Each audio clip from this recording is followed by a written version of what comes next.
지난 주일 예배가 끝나고 나니까요, 몇몇 교우님들께서 예배 시간에 눈물을 많이 흘렸다고 그렇게 말씀하셨습니다.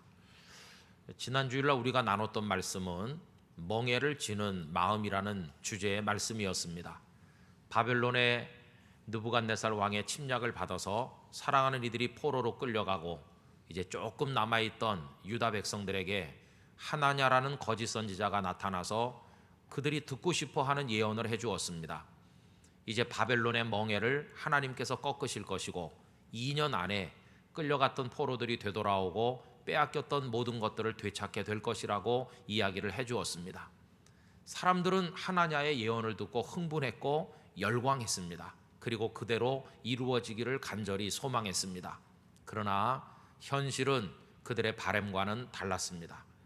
포로된 자들이 돌아오고 빼앗겼던 것들 되찾기는커녕 오히려 조금 남아있던 유다와 예루살렘의 모든 것을 바벨론이 와서 다 폐허로 만들고 성과 성벽은 무너지고 왕은 붙들려 눈이 뽑힌 채로 끌려가고 수많은 사람들이 죽고 수많은 백성들이 고국 땅에서 끌려 포로가 되는 비극적인 현실이 그들 눈앞에 펼쳐지게 됐습니다. 여러분, 우리들의 현실도 그렇다고 그랬습니다. 바라는 바 소망은 있지만 바라는 대로 되지 않는 일이 너무도 많다고 그랬습니다. 멍에가 꺾이기를 기대했지만 더 무거운 멍에를 지지 않으면 안 되는 그러한 상황이 있다고 그랬습니다. 지난 주일날 말씀을 들으면서 눈물 흘리신 분들이 있다면 각자가 처한 상황에서 오는 어려움 때문에 아마 동감하는 마음으로 눈물을 흘리시지 않았나 이런 생각을 해보게 되었습니다. 그런데 여러분, 오늘 저는 또 하나의 눈물에 대해서 여러분들에게 말씀을 드리려고 합니다. 오늘 읽은 말씀 가운데 4절에 보면 다음과 같은 귀절이 나오고 있습니다. 그들이 울면서 그 길을 가며, 여기 또 우는 사람들이 등장합니다. 그러나 여러분, 오늘 여기 말씀되고 있는 눈물은 지난 주일에 우리가 생각했던 눈물과는 다른 것입니다. 멍에가 무거워서 우는 눈물이 아닙니다. 포로로 끌려가기 때문에 우는 눈물이 아닙니다. 절망과 좌절 속에서 우는 눈물이 아니라는 것입니다. 그러면 오늘 본문에 나오는 눈물은 어떤 눈물인가? 그것은 도저히 상상할 수도 없었고 믿어지지 않는 일이 눈앞에 벌어진 것에 대한 기쁨과 감격에 겨워서 흐르는 눈물이라고 하는 것입니다. 여러분, 1945년 8월 15일 새벽에 어떤 분이 꿈을 꾸셨대요. 꿈속에 보니까 거대한 태양 하나가 서쪽으로 다 넘어가는데 빛을 거의 잃고 끝자락만 보이더라는 것입니다. 그런데 꿈에 보니 본인은 넓은 밭을 지금 소를 끌고 다니면서 갈고 있는 중인데 밭이 굉장히 넓고 빨리 밭을 갈고 씨를 뿌려야 되겠다, 이런 생각을 하시다가 꿈에서 깼다고 합니다.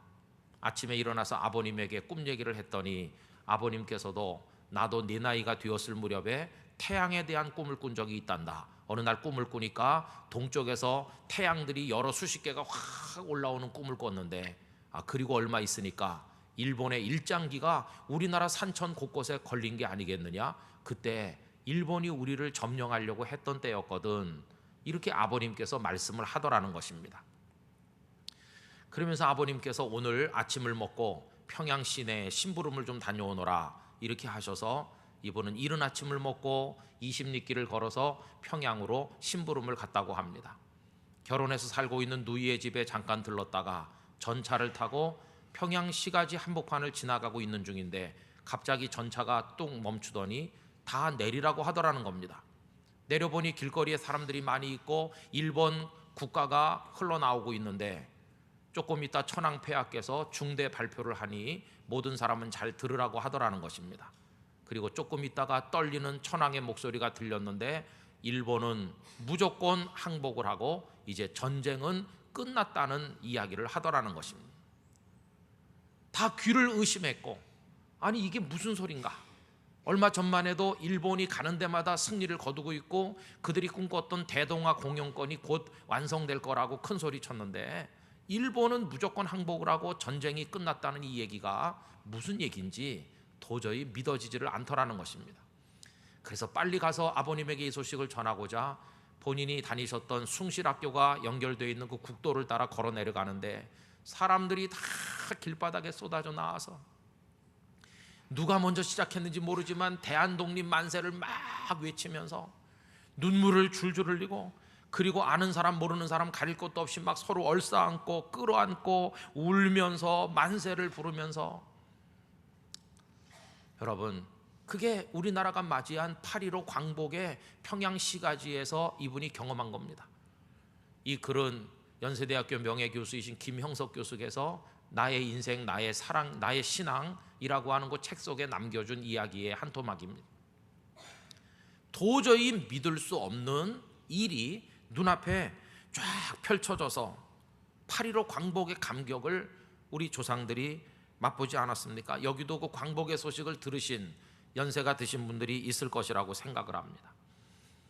이 눈물은 본인도 모르게 솟구쳐 흐르는 눈물이고, 지난 모진 세월을 생각하니까 주체할 수 없이 흐르는 기쁨과 감격의 눈물이었다는 것입니다. 여러분, 이 세상이 그나마 살만한 이유는 도저히 믿어지지 않는 기적 같은 일이 우리들의 삶 속에 일어날 때가 있기 때문인 것입니다. 만약에 언제나 논리에 부합된 대로, 예측 가능한 대로만 세상이 움직인다면 어려운 형편 속에서 불행한 미래가 뻔한 사람은 살 희망을 잃어버리게 될 것입니다. 그러나 우리의 생각과는 달리 상상도 못했던, 도저히 믿겨지지 않는 일이 펼쳐질 때가 있기 때문에 우린 그 기대와 소망을 가지고 이 세상을 살아가게 된다는 것입니다. 일본이 항복하게 될 줄 누가 알았겠습니까? 자식을 낳아서 키웠는데 공부에 도무지 취미가 없고 학교를 제대로 가지도 않고 빙빙 돌다가 결국은 이 녀석은 희망이 없겠어, 이렇게 생각했더니 어느 날 갑자기 철이 들고 공부는 아니지만 다른 분야에서 대단한 특기와 장기를 발휘하면서 성공하는 아들을 보면, 야, 이런 일도 있구나 놀라는 부모가 계시는 게 아니겠습니까? 의사 선생님은 얼마 살지 못할 것이라고 얘기했지만 어떻게 된 일인지 10년, 20년, 30년 마치 한 번도 아픈 적도 없었던 사람인 것처럼 건재한 이들이 있는 거 아닙니까? 믿어지지 않는 큰 일들이, 놀라운 일들이 우리 생애 속에 일어나기도 한다는 것입니다. 하나님께서는 성경 속에서 상상도 못할 일을 이루셔서 우리 눈앞에 보여주시는 분으로 나타나고 계십니다. 하나님께서는 포로로 끌려간 유다 백성들이 꿈에도 생각지 못할 일이 현실 속에 이루어지게 하셨습니다. 그 일이 무엇이었습니까? 어느 날 고레스 왕이 명령도 하고 조서도 내려서 선언하기를, 예루살렘에서 끌려온 유다의 포로들은 다 돌아가서 그래서 너희들의 땅을 회복하고 성전을 짓고 하나님을 섬기며 살라, 이런 명령이, 그런 조서가 그렇게 허락한다는 내용이 선포된 것입니다. 사람들이 귀를 의심하고 도대체 이게 어떻게 된 일이냐, 우리가 고국 땅에 돌아가게 되다니 깜짝 놀라지 않았겠습니까? 여러분, 그때 이들이 꿈인가 생신가 믿어지지 않았을 것입니다. 이 믿어지지 않는 감격적인 이야기가 시편 126편 1절 이하에 아주 잘 표현되어 있습니다. 거기 다음과 같은 말씀이 나옵니다. 여호와께서 시온의 포로를 돌려보내실 때에 우리는 꿈꾸는 것 같았도다. 꿈처럼 여겨졌다는 겁니다. 그때 우리 입에는 웃음이 가득하고 우리 혀에는 찬양이 찼었도다. 그때의 문나라 가운데서 말하기를 여호와께서 그들을 위하여 큰 일을 행하셨다 하였도다. 여호와께서 우리를 위하여 큰 일을 행하셨으니 우리는 기쁘도다. 여호와여 우리의 포로를 남방 시내들 같이 돌려 보내소서. 감격에 겨워서 하나님 앞에 노래한 내용을 찾아볼 수가 있습니다. 여러분, 페르시아의 고레스 왕이 된 바로 그 원년에 고레스는 조서를 내려 백성들을 돌아가게 해줍니다. 이게 에스라서 1장 1절 이하에 자세하게 기록되어 있는데 그의 마음을 움직이신 분은 여호와 하나님이십니다. 바사왕 고레스 원년에 여호와께서 예레미야의 입을 통하여 하신 말씀, 어떤 말씀입니까? 다시 회복되어 돌아오게 하겠다던 그 말씀을 이루게 하시려고 바사왕 고레스의 마음을 감동시키심에 그가 온 나라에 공포도 하고 조소도 내려 이르되, 바사왕 고레스는 말하노니 하늘의 하나님 여호와께서 세상 모든 나라를 내게 주셨고 나에게 명령하사 유다 예루살렘의 성전을 건축하라 하셨나니 이스라엘의 하나님은 참 신이시라. 너희 중에 그의 백성 된 자는 다 유다 예루살렘으로 올라가서 이스라엘의 하나님 여호와의 성전을 건축하라. 그는 예루살렘에 계신 하나님이시라. 그래서 백성들이 막 감격하고 끌어안고 울고 이게 꿈이야 생시야 이러지 않았겠어요? 여러분 그때 광경을 한번 상상해 보시길 바랍니다. 그들은 먼 길 떠날 준비를 했을 겁니다. 가재도구를 정리하고 혹시 땅떼기가 있는 사람 땅떼기 팔고 집이 있었던 사람 집을 팔고 아니면 그동안에 은혜를 베푼 이들에게 그 집도 주고 땅도 주었을지도 모릅니다. 이렇게 해가지고 길 떠나는 준비를 하니 철 모르는 어린 것들은 어머니 아버지에게 이게 웬일인가 물었을 겁니다.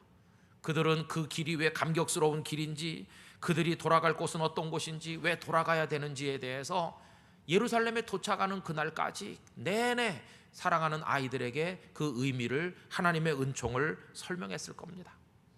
먼 길이었지만 발걸음은 가벼웠을 것입니다. 오래전에 예루살렘에서 포로가 돼서 벗은 몸으로 쇠사슬에 묶인 채로 끌려올 때는 발걸음이 떨어지지 않았고 흐르는 건 통곡의 눈물뿐이고 그랬지만, 그리고 아무것도 가진 거 없었지만 이제는 아이들이 태어나고 또 얼마간의 재산도 모아가지고 다시 고국으로 돌아갈 때 그들이 얼마나 감격했겠습니까? 그들이 그 땅을 떠나는 날이 됐을 때 누군가가 먼저 눈물을 흘리기 시작했을 겁니다. 누가 먼저 울었을 것 같습니까? 아마도 연세 높으신 노인들께서 먼저 울기 시작했을 것 같습니다. 그분들은 바벨론에서 태어난 분들이 아닙니다. 젊은 시절을 예루살렘에서 보낸 분들입니다. 아이였을 때, 청년이었을 때 그 예루살렘이 무너지기 전에 그 아름답던 길거리, 그 아름답던 성전, 거기서 하나님 앞에 올리던 제사, 이런 걸 다 기억하는 이들입니다.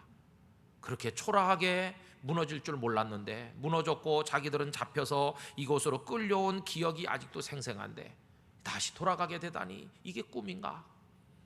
그동안 가슴에 묻어뒀던 한 때문에 울고 아까운 청춘과 인생의 대부분을 바벨론 땅에서 흘려보낸 그 아까운 세월 때문에 서러워 울고, 그리고 이나마 이제라도 돌아갈 수 있게 된 데 대해서 그들은 감격해서 울었을 것입니다.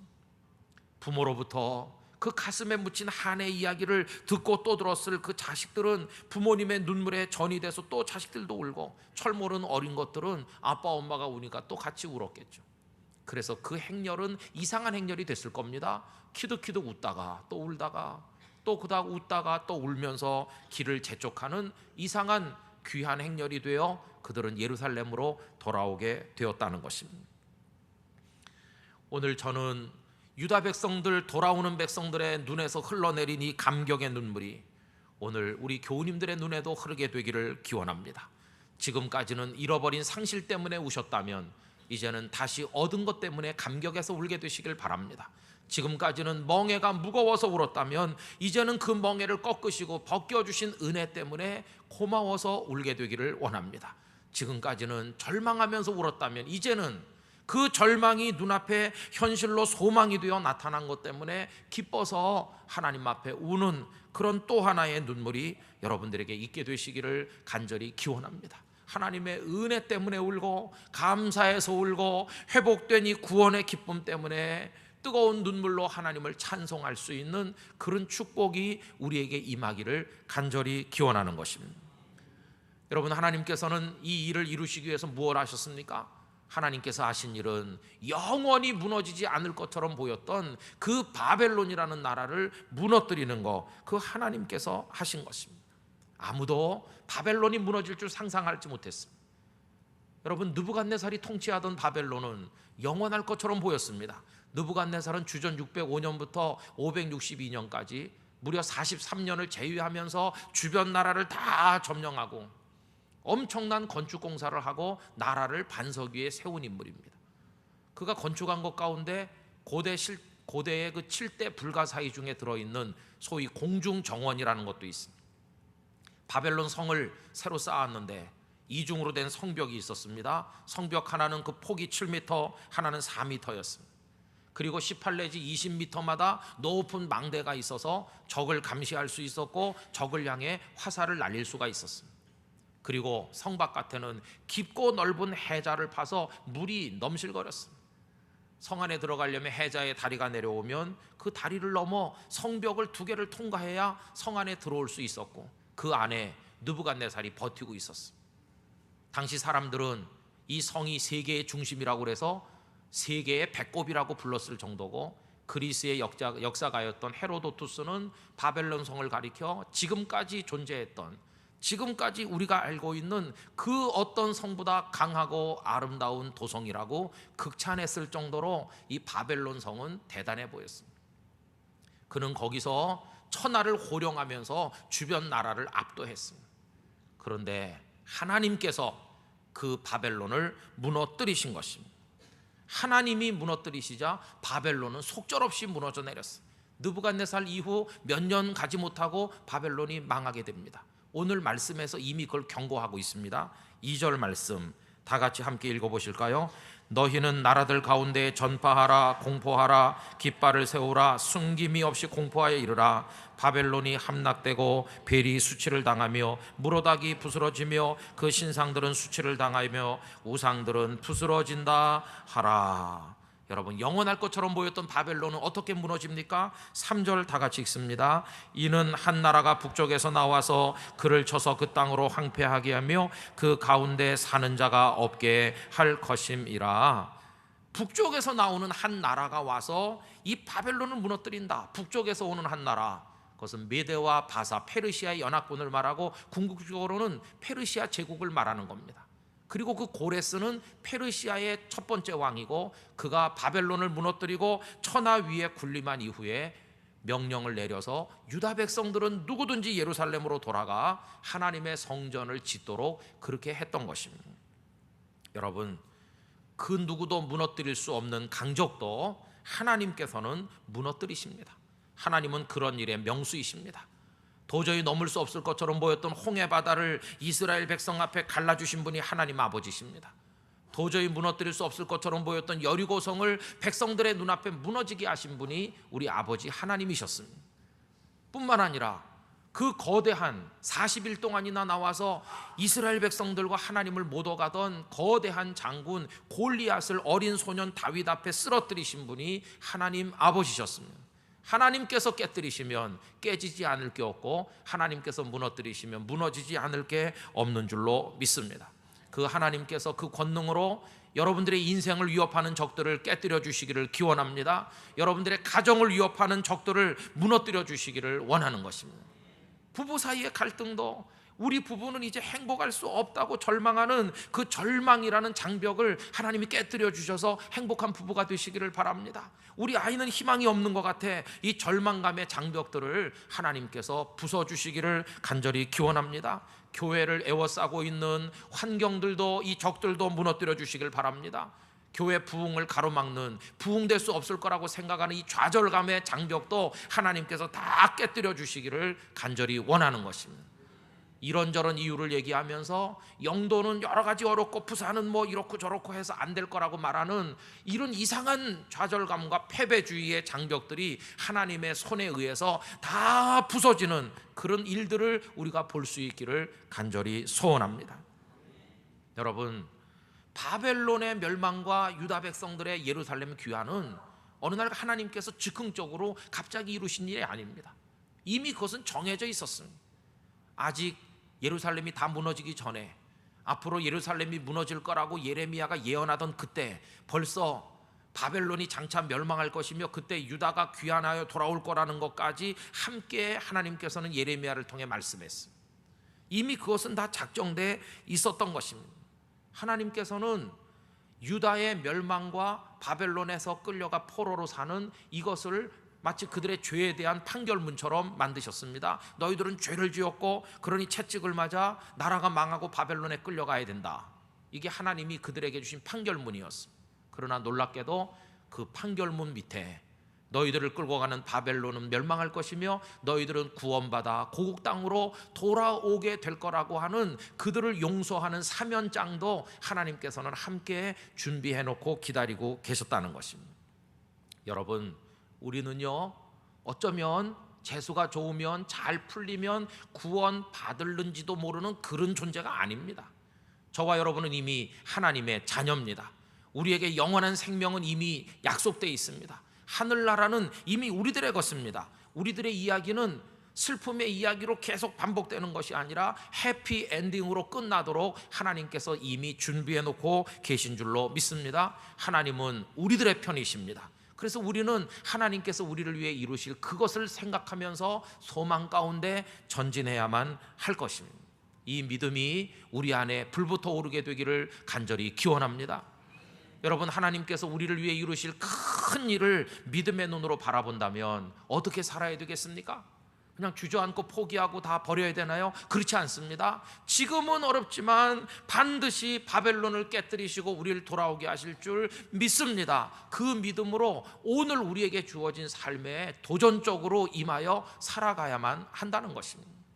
여러분, 아까 시편 126편 1절에서 4절을 읽어드렸는데요, 그 다음에 5절과 6절은 여러분이 너무너무 좋아하는 말씀입니다.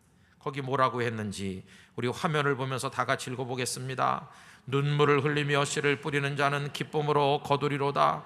울며 씨를 뿌리러 나가는 자는 반드시 기쁨으로 그 곡식단을 가지고 돌아오리로다. 할렐루야. 여기 한 가지 의문점이 있잖아요. 씨 뿌리러 나가는 농부가 왜 웁니까? 왜 울면서 씨를 뿌리러 나갑니까? 여러분, 여기 6절에 울며 씨를 뿌리러 나가는 자란 부분을 문자적으로 직역을 하면 그의 씨 주머니를 들고 나가면서 우는 자라는 뜻입니다. 씨 주머니를 들고 나가면서 울어요. 근데 거기에 히브리어 문법적으로 이중 부정이 들어있어서 어떤 분들은 아주 강조해서 이렇게 번역했습니다.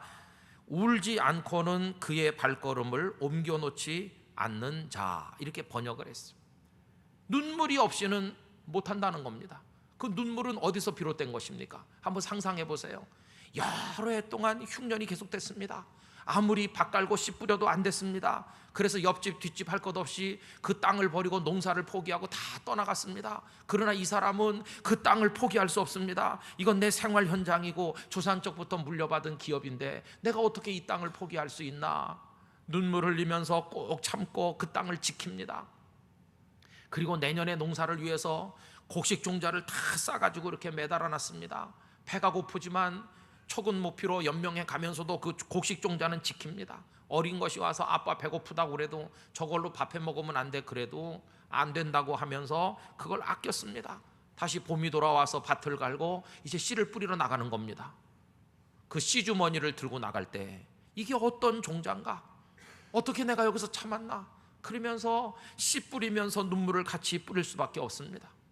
이게 오늘 본문의 상황입니다. 울며 씨를 뿌리러 나가는 사람의 그 환경과 상황이 얼마나 고단하고 어려운 것인지를 알 수 있지 않습니까? 그런데 그렇게 해서 씨를 뿌린 결과가 무엇일까요? 눈물 반 씨 반으로 뿌리고 났더니 하나님께서 그를 보시고 어여삐 여기셔서 하나님의 눈물을 흘려주셨는데 그게 바로 단비가 돼서 그 땅을 적시고, 하나님의 사랑을 비춰주셨는데 따뜻한 햇빛이 돼서 땅을 덮이니 그 씨가 발화가 돼서 싹이 나고, 흉년에 흉년이 반복되던 그 땅에 대풍을 이루어서 가을에 추수하러 나갈 때 또다시 눈물을 흘리며 기쁨으로 단을 거두는 그런 축복을 얻게 되는 것을 이 5절과 6절에서 우리에게 이야기하고 있다는 것입니다. 무슨 의미일까요? 포로 생활하기 힘들었습니다. 포로로 사는 게 고단했습니다. 모든 게 부족했습니다. 이렇게 사느니 땅을 버리고 도망가는 사람처럼 차라리 죽는 게 낫겠어, 이런 사람도 있었지만 거기서도 하나님 말씀 기억하며 참으며 견디며 거기서도 살아남았더니 어느 날 고국 땅에 돌아가는 믿어지지 않는 일이 그들에게 오게 됐다는 것입니다. 여러분, 오늘 어렵더라도 하나님이 지워주신 멍에를 달게 지시기를 바랍니다. 힘들어도 삶에 도전하시기를 바랍니다.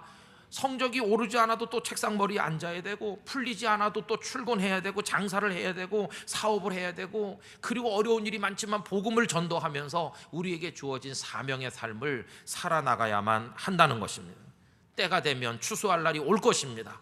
그때 기쁨으로 단을 거둘 것입니다. 그때 감격의 눈물을 또 흘리게 될 것입니다. 이게 바로 하나님이 우리에게 주시는 또 하나의 은혜의 눈물이 될 줄로 믿습니다.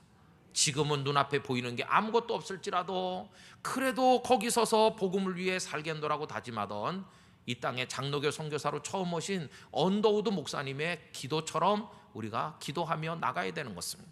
여러분, 전에도 읽어드렸던 언더우드 선교사의 기도를 여러분들에게 다시 읽어드리겠습니다. 주님, 메마르고 가난한 땅, 나무 한 그루 시원하게 자라오르지 못하고 있는 땅에 저희들을 옮겨와 심으셨습니다. 그 넓고 넓은 태평양을 어떻게 건너왔는지 그 사실이 기적입니다. 주께서 붙잡아 뚝 떨어뜨려 놓으신 듯한 이곳, 지금은 아무것도 보이지 않습니다. 보이는 것은 고집스럽게 얼룩진 어둠뿐입니다. 어둠과 가난과 인습에 묶여있는 조선 사람뿐입니다. 그들은 왜 묶여있는지도 모르고 묶여있는 것이 고통이라는 것도 모르고 있습니다. 고통을 고통인 줄 모르는 자에게 고통을 벗겨주겠다고 하면 의심부터 하고 화부터 냅니다. 조선 남자들의 속셈이 보이지 않습니다. 이 나라 조정의 내심도 보이지 않습니다. 장옷을 쓰고 다니거나 가마를 타고 다니는 여자들을 영영 볼 기회가 없으면 어찌하나 하는 생각도 듭니다. 조선의 마음이 보이지 않습니다. 그리고 저희가 하게 될 일이 어떤 것인지, 그 일이 어떻게 나타나게 될는지 조금도 보이지 않습니다.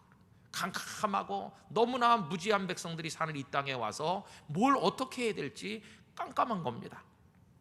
그런데 그 다음에 그분은 뭐라고 기도합니까? 그러나 주님, 보이는 게 아무것도 없지만 그러나 주님, 순종하겠습니다. 지금은 우리가 황무지 위에 맨손으로 서 있는 것 같으며 지금은 우리가 서양 귀신 양귀자라고 손가락질을 받고 있사오나 저들이 우리의 영혼과 하나인 것을 깨닫고 하늘나라의 한 백성 한 자녀임을 알고 눈물로 기뻐하는 날이 있음을 믿습니다. 이곳이 머지않아 은총의 땅이 되리라는 것을 믿습니다. 주여, 오직 제 믿음을 붙잡아 주소서. 그렇게 울면서 씨를 뿌리고 캄캄한 영적인 어둠 속에서 몸부림을 쳤더니, 울면서 거두는 날이 있을 것을 그분이 바라며 기도했더니, 지금은 대한민국 방방곡곡 구석구석마다 주님의 교회당들이 있고 하나님의 백성들이 있어서 하나님께 예배하고 찬송하고 있지 않겠습니까? 지금 이 시간 전국의 교회 성도들이 모여서 예배하는 광경을 상상해 보십시오. 그 척박한 황무지가 변하여 축복의 땅으로 바뀐 거 아니겠습니까? 여러분, 우리도 그런 믿음으로 아무것도 여러분들의 삶에 보이는 게 없어도 낭망하지 말고 믿음의 하나님으로 그분을 바라보며 나갈 수 있기를 간절히 기원하는 것입니다. 언더우드처럼 기도하면서 우리도 하나님 앞에 간구하면서 나가야 됩니다. 돌아오는 백성들이 울기만 한 게 아닙니다. 4절 끄트머리에 보면 뭐라고 했나요? 그들의 하나님 여호와께 구할 것이며. 울면서 돌아오는 그들이 하나님 앞에 간구합니다. 기도합니다. 왜요? 그 길을 모르니까요.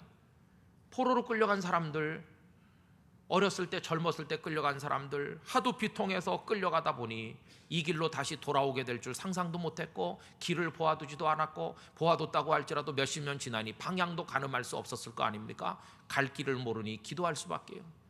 바벨론에서 태어난 젊은 세대들은 예루살렘에 대한 이야기만 들었지 한 번도 가본 적 없으니까 또 그 길을 물으며 기도할 수밖에 없잖아요. 그들은 감격에 겨워 울면서 또 하나님 앞에 그 길을 부탁하면서 기도하면서 돌아오게 됐다는 것입니다. 여러분, 우리가 할 일도 기도인 줄로 믿습니다. 기도는 상실하는 사람에게 필요한 것임과 동시에 다시 회복하여 얻은 사람에게도 필요한 것입니다. 절망 중에 있는 사람도 기도해야 되고, 절망을 극복한 사람도 기도해야 되고, 멍에를 쓴 사람도 기도하고, 멍에를 벗게 된 사람도 기도하고, 기도는 하나님을 경외하는 사람이라면 어떤 국면, 어떤 상황에 있든지 모두가 다 해야 될 일이 바로 기도인 줄로 믿습니다. 이 가을에 우리가 엎드려 하나님 앞에 기도하며 하나님께서 우리 눈앞에 펼쳐주실 그 엄청난 일을 소망하면서 살아가게 되기를 간절히 원하는 것입니다. 우리 교회 기도의 불이 붙게 되기를 원합니다. 잠시 후에 우리는 이런 찬송을 부르려고 합니다. 여러분, 주님의 손을 생각해 보세요. 주님의 손은요, 십자가에 이렇게 거기 못이 박혀졌어요. 구멍 뚫린 손입니다. 그렇게 몇 시간 있은 이후에 주님께서 별세하시자 그 손은 힘을 잃고 축 처졌습니다. 죽은 자의 손이 됐습니다. 그게 예수님의 손입니다. 그러나 그 손은 그렇게 끝나지 않았습니다. 그 손은 못자국을 가지고 있는 손, 그 손은 부활한 생명의 주님의 손이 됐습니다. 그 손이 우리를 어루만지십니다. 그 손이 우리 손을 마주 잡아줍니다. 그 손이 우리에게 면류관을 씌워줄 손이십니다. 이제 우리는 고단한 인생 살지만 주님의 못자국이 나 있는 그 손을 붙들고 우리가 살아가야 될 것입니다. 거친 세상에서 실패하거든 그 손 못자국 만져라. 고된 일 하다가 힘을 얻으리 그 손 못자국 만져라. 내가 어둠 속을 걸어갈 때에 그 손 못자국 만져라. 주가 참 평안을 내게 주시리 그 손 못자국 만져라. 우리 믿음의 선배들이 힘들고 어려울 때 얼마나 주님의 손 붙들고 용기를 얻고 또 일어났습니까? 여러분, 죽은 분의 손이 아니라 생명으로 부활하신 그분의 손이 우리들을 붙들어 일으켜 주실 줄로 믿습니다. 이 가을에 엎드려 기도하며 당장은 눈에 보이지 않지만 우리를 회복시켜 주실 하나님을 믿으면서 그때까지 우리가 영적으로도 도전하고 선한 싸움을 싸워야만 할 것입니다. 또 하나의 감격의 눈물을 흘리게 하실 그날이 올 때 저와 여러분 모두가 승리자가 될 것입니다. 그날을 기대하면서 더 열심히 믿음으로 여러분들의 길을 달려가시기를 주님의 이름으로 기원합니다. 여러분들의 앞날에 하나님의 인도하심이 함께 하시기를 다시 한번 축원드립니다. 다 같이 기도하겠습니다.